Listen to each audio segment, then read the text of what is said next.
real estate investor myself, I've had the opportunity to work with many real estate investor clients in the past. And today I would like to share with you some of the things that I have learned through my own experiences, as well as through helping and observing the clients I have worked with. There are 4 things I'd like to cover today.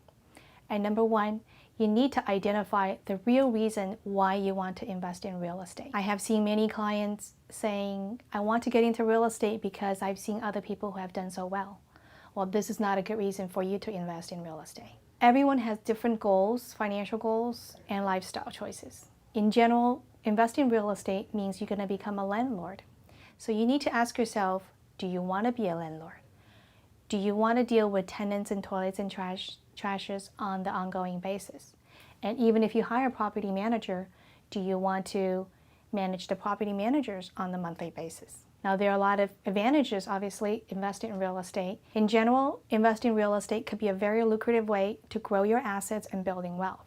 However, it must be part of your conscious decision to build wealth through a portfolio of investment property. In other words, do it because this is what you want to do, not because someone else is doing it. Number 2, you need to have a strategy before you buy anything. The question you need to ask yourself is, what is my objective? What am I looking for? Is it cash flow or is it appreciation? I've had many clients who said, I want both. Well, you need to pick one as the main focus. And you might get the other one as a gravy. By having the main focus, it'll help you to determine where to buy and what to buy. Also, you need to have an exit strategy. Knowing how long you want to keep the property and how long you're planning on holding it will help you also track the progress along the way. Number 3, financial analysis. To become a successful investor, you must be fluent in running the financial analysis. And that means to be able to properly crunch the numbers to validate or invalidate what you see on the listings, because many times what you see on those listings are the pro forma data. What we mean by that is those are projection numbers presented by the sellers and the listing agents. And so you need to be able to dissect those numbers to figure out what's realistic and what's not. And keep in mind, running financial analysis is more than just comparing mortgage payments and rent. You also need to have a target for the return that you're looking for. Is it a 7% return good enough for you? Or is it 10%? Or maybe it's 15%. It's different for everybody. And so you need to have that as a benchmark to compare against the properties you're evaluating. Otherwise, how would you know what's right for you? And again, remember, what's right for other people may not be right for you.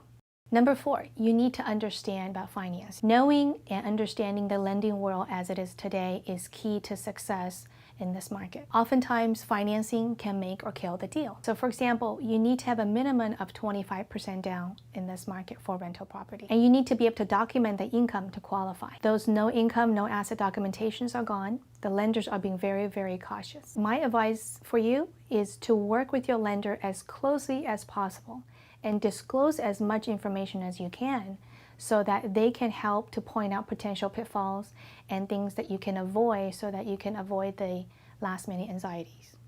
So let me just recap what I just went over. Number 1, you need to have a real reason why you want to invest in real estate. That is the number 1 key, because without that, you're always going to be following other people. The last thing you want to do is following the crowd. You need to make sure what you're doing is right for you in the overall financial picture and your overall financial planning for the long term. And number 2, have a strategy. Once you decide you want to be an investor, have a strategy in place. Again, don't chase where the crowd is going. Know what you're looking for, what your bottom line is, and compare whatever you see on the market against those goals. And that way, that'll help you determine what is right for you and what's not.